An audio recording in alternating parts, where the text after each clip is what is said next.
नमस्कार, मैं हूं आपके साथ रविंद्र सिंह। एपीएन के लोकप्रिय कानूनी प्रोग्राम लीगल हेल्पलाइन में आपका स्वागत है।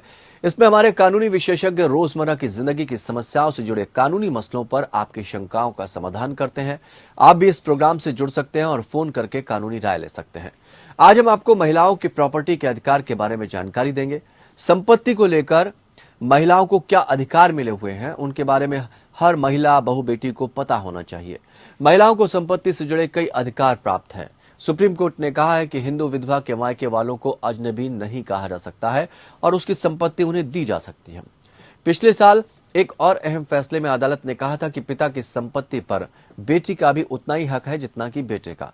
यह अधिकार तब भी बरकरार रहेगा चाहे हिंदू उत्तराधिकारी संशोधन अधिनियम 2005 लागू होने से पहले पिता की मृत्यु हो गई हो। वहीं भारत में मुसलमानों के संपत्ति अधिकार सूचीबद्ध नहीं है। वो मुस्लिम कानून की दो संस्थाओं के तहत आते हैं, हनाफी और शिया। भारत में ज्यादातर मुस्लिम हनाफिस या सुन्नी है। हनाफी संस्था केवल उन रिश्तेदारों को वारिस के रूप में मानती है जिनका पुरुष के मध्य से मृतक से संबंध होता है। तो ये तो थी कुछ बुनियादी जानकारियां। विस्तार में हमारे आज के कानूनी विशेषज्ञ अधिवक्ता सुप्रिया जैन जी आपको जानकारी देंगे। सुप्रिया जी, बहुत बहुत स्वागत करते हैं आपका।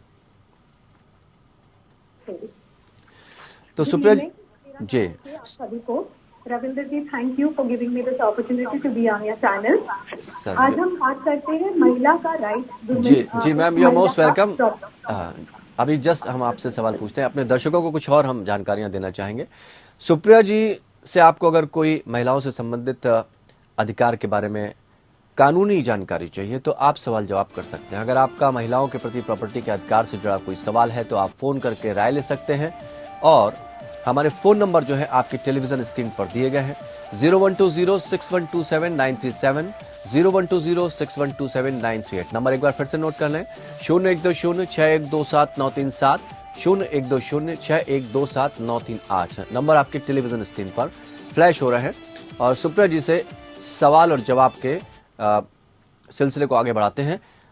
हमारा जो आज का जो विषय है वो है महिलाओं का पारिवारिक संपत्ति पर कितना हक है। इसको लेकर हम आपको आज जानकारी देने जा रहे हैं। तो सुप्रिया जी से हम सवाल और जवाब के इस सिलसिले को शुरू करते हैं। सुप्रिया जी, सबसे पहले तो हम जानना चाहेंगे कि ये जो हिंदू उत्तराधिकार नियम है ये है क्या, इसको थोड़ा सा समझाइए। जी, सबसे पहले मैं ये कहना चाहूंगी, एक महिला इस सोसाइटी की बहुत इंपॉर्टेंट मेंबर है, एक बहुत इंपॉर्टेंट सिटीजन है। And it is very important for every women to know her legal right which is also her property right.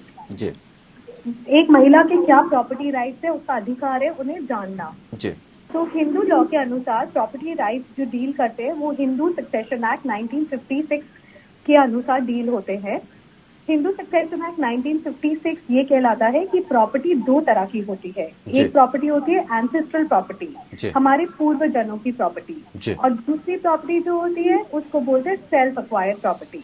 तो पूर्वजनों की प्रॉपर्टी क्या होती है, मैं आपको एक नटशेल में बताती हूँ। जो हमारे दादा परदादा की प्रॉपर्टी होती है वो पूर्वजनों की प्रॉपर्टी होती है। 2005 से पहले इसमें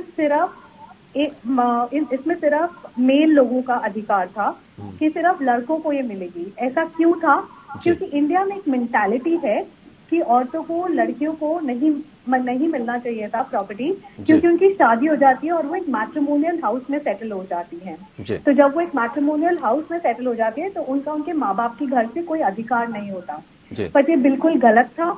इसमें मैं बोलूंगी हमारी उच्चतम न्यायालय the honourable supreme court of India ने इस लॉ को चेंज किया 2005 में। 9/9/2005 को ये लॉ अमेंड हुआ था हिंदू सक्सेशन एक्ट 1956 के अंदर। और कोर्ट ने ये बहुत क्लियर और कैटेगोरिकल वे में बोला था कि जितना लड़काओं का हक है उतना ही लड़कियों का हक रहेगा। एक महिला, एक बेटी, एक बहू, उसका उतना ही हक उसके फादर की एंसेस्ट्रल प्रॉपर्टी में रहेगा जितना एक लड़के का हक होता है। बहुत अच्छी जानकारी ये है और मुझे लग रहा है बहुत कम लोगों को इस बात की जानकारी है, क्योंकि अक्सर इस तरह के मतभेद हो जाते हैं कि प्रॉपर्टी मिलनी चाहिए लड़कियों को या नहीं मिलनी चाहिए।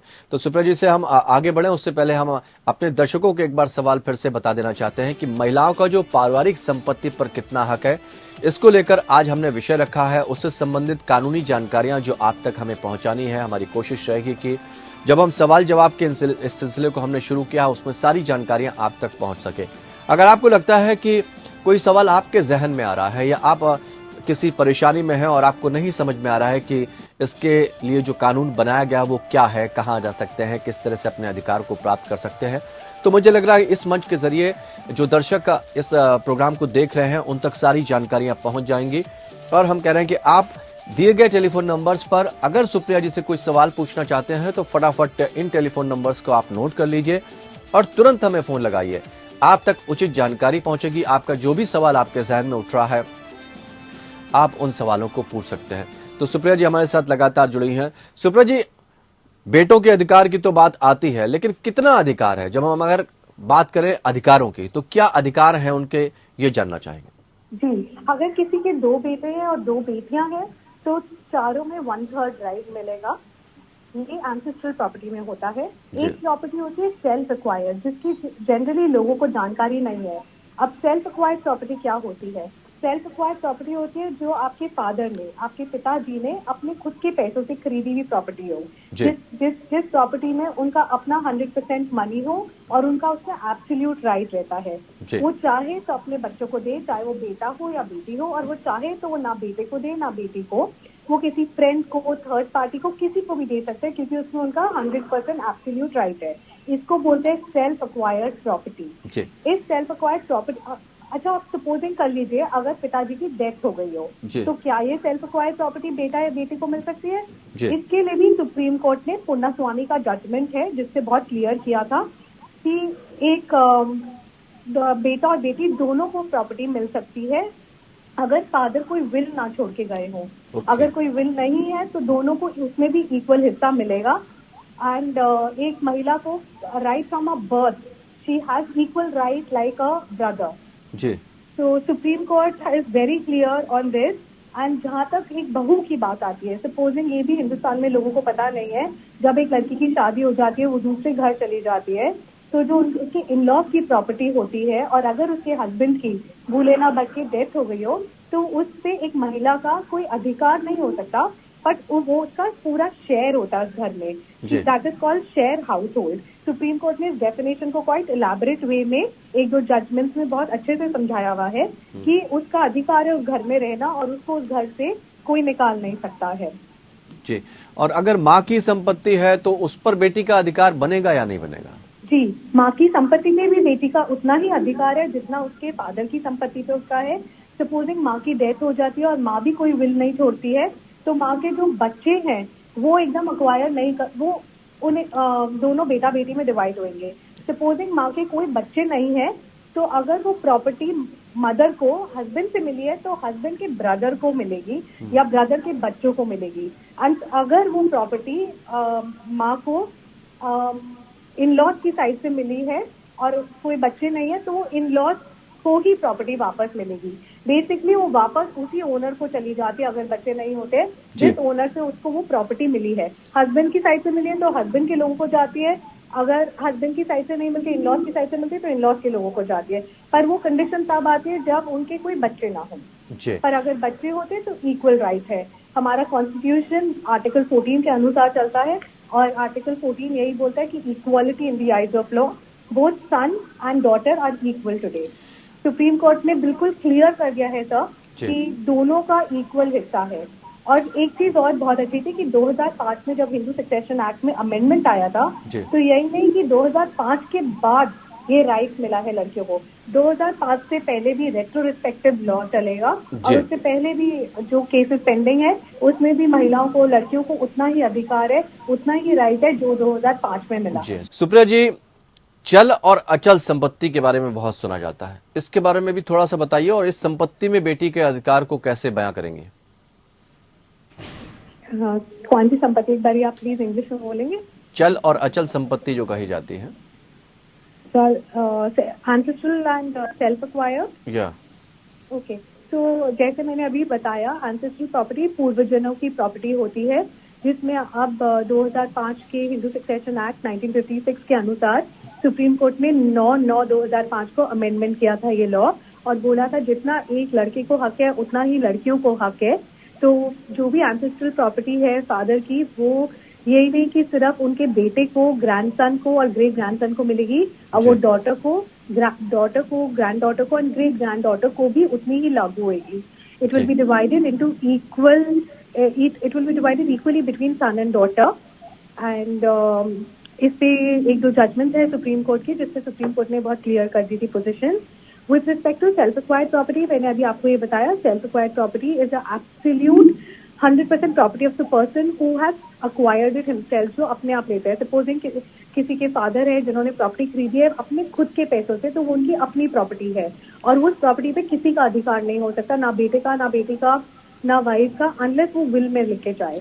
सपोजिंग वो इंस्टेट मर जाए, बिना विल लिख के मर जाए, तो फिर उनकी वाइफ का हक है उस प्रॉपर्टी पे, या उनके बच्चों में जितने बच्चे हैं उनमें इक्वली डिवाइड होएगा.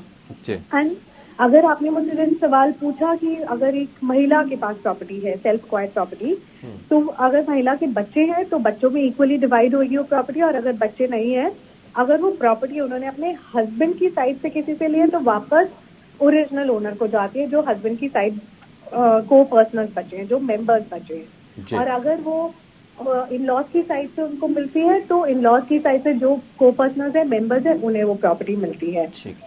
जी, ये तो आपने बताया. अब इसमें जो मेन समस्याएं क्या आती हैं? अक्सर लोग समस्या क्या समाधान चाहते हैं, तो क्या समस्याएं आती है जिनका ध्यान रखा जाना चाहिए?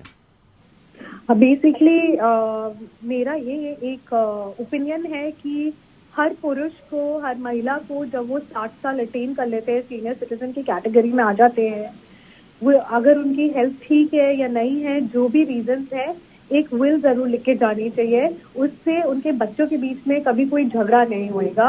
And the property will be equally divided. So tomorrow no one can go to court and knock court door and say कि मेरा इतना हिस्सा है, मेरे भाई का इतना हिस्सा है. उस विल, अगर जो वसीयत है, अगर वो क्लियर हो और एक अच्छी तरीके से अच्छे अटर्नी के थ्रू, लॉयर के थ्रू लिखी जाए, या अगर वो खुद ही एजुकेटेड आदमी है, खुद लिख के जाना चाहे, तो ये काम एक जरूर करना चाहिए. ये मेरा एक ओपिनियन है सभी के लिए. तो ये क्या मान लीजिए सादे पेपर पे भी लिखा जा सकता है, या इसके लिए अलग से लॉयर की सहमति से या उनके सानिध्य में काम होना चाहिए? जी, अगर विल को रजिस्टर करा के वो रख सकते हैं तो उससे बढ़िया कोई बात नहीं है, क्योंकि वो प्रॉपर लीगल डॉक्यूमेंट होता है कोर्ट के आगे. पर हाउएवर कुछ लोग होते हैं वो किसी को बताना नहीं चाहते और उन्हें लगता है कि बताने से कुछ झगड़े हो जाएंगे, या कि उनके बेटे बेटियों किसी को भी पता चल जाएगा कि फादर ने विल लिखवाई है. तो एक नॉर्मल कागज से भी लिख के अपने वार्डरोब में, अपने घर पे जहाँ पे भी उनकी कोई प्राइवेट प्लेस है, वहाँ पे रख के जा सकते हैं. वो पर किसी सही आदमी के हाथ लगना चाहिए वो डॉक्यूमेंट. ऐसा नहीं है कि उसे कोई चेंज कर दे, या बिकॉज बहुत चांसेस होते हैं अगर विल रजिस्टर्ड नहीं हो तो उसमें मॉडिफिकेशन, अमेंडमेंट कर सकते हैं, कोई भी बदमाशी से कर सकता है. तो उससे बचने के लिए बेटर है कि विल रजिस्टर्ड हो. जी. और कई बार इस तरह की समस्या आ जाती है सुप्रिया जी कि दूसरी पत्नी को लेकर मतभेद हो जाते हैं, तो दूसरी पत्नी के प्रॉपर्टी में अधिकार क्या होते हैं?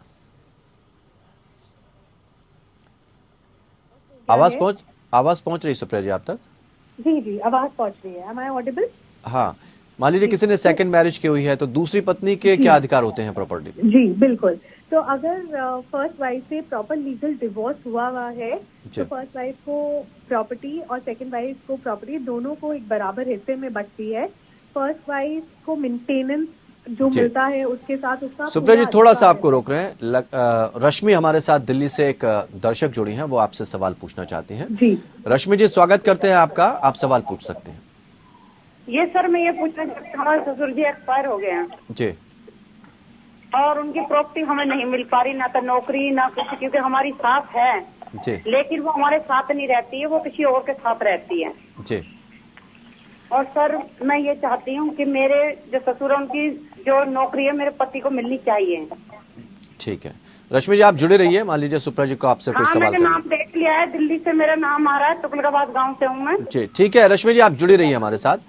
सुप्रिया जी, इनका कहना है कि इनकी सास की हिस्सेदारी है, ससुर इनके नहीं है, और ये चाहते हैं कि जो ससुर की नौकरी है वो इनके हस्बैंड को मिल जाए और प्रॉपर्टी का हिस्सा मिले. देखिए, जहाँ तक नौकरी का सवाल है, डिपेंड वो कौन सी नौकरी है. क्या वो सरकारी नौकरी है, प्राइवेट नौकरी है, सरकारी नौकरी में कौन सा कैडर है नौकरी का. अगर वो सरकारी नौकरी है तो जरूर आप डिपार्टमेंट में जाइए उस सरकारी नौकरी के, उस सरकार के पास, और उनसे एक उनको लेटर दीजिए, एक पत्र दीजिए, उसमें सब लिख के दीजिए, डेथ सर्टिफिकेट लगाइए, जी। कब उनकी डेथ हुई आपके ससुर जी की, कब उनका कौन से कैडर में, कौन सी कैटेगरी में वो नौकरी करते थे, और आपके हस्बैंड को, आपके पति को, आपके हस्बैंड को कैसे वो लागू होते हैं, उनकी नौकरी किस बेसिस पे मिलनी चाहिए, क्या उनकी क्वालिफिकेशन सेम है, या अगर उनकी क्वालिफिकेशन नहीं है या वो आपके ससुर जी जितना पढ़े लिखे नहीं है तो शायद वो मुश्किल है। बट ये हर डिपार्टमेंट के अपने एक प्रोसीजर और रूल्स होते हैं, तो उसके लिए आपका डिपार्टमेंट आपको बेहतर बता सकता है। उसके लिए आप अपने डिपार्टमेंट को प्लीज अप्रोच करिए। गवर्नमेंट बहुत हेल्पफुल है, आपकी जरूर कोई मदद करेगी।